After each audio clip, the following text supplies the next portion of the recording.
आपल्या परिसरातील ताजी आणि महत्त्वाची अपडेट पाहिजे आहे तर मग आजच C24 तास या आपल्या YouTube चॅनलला लाईक करा, शेअर करा, सबस्क्राइब करा आणि बेल आयकॉनवरती क्लिक करायला अजिबात विसरू नका। माहूर तालुक्यातील बहुतांश गावाला जंगल असल्यामुळे शेतीचे प्राण्यांमुळे मोठं नुकसान होत आहे। हरिण, काळवीट, रानडुक्कर अशा प्राण्यांमुळे पिकांचं मोठं नुकसान होतं। या नुकसानीमुळे शेतकऱ्यांना आर्थिक फटका बसतोय।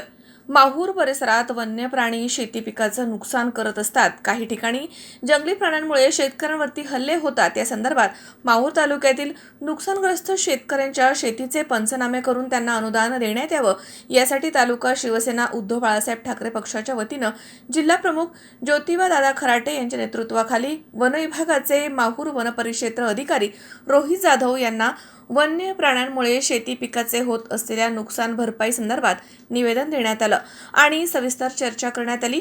यावेळी तालुका प्रमुख जितू चोले तसेच तालुका संघटक सुशील जाधव, माजी सभापती डॉक्टर नामदेव कातले यांच्यासह अनेक शिवसैनिक या ठिकाणी उपस्थित होते।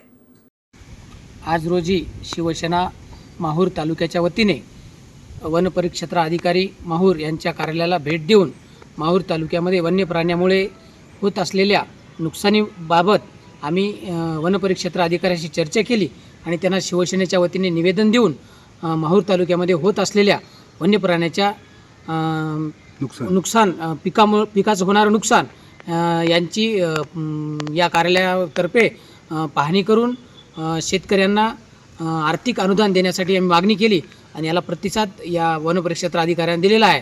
त्याबद्दल मजहर शेख, C24 तास, नांदेड।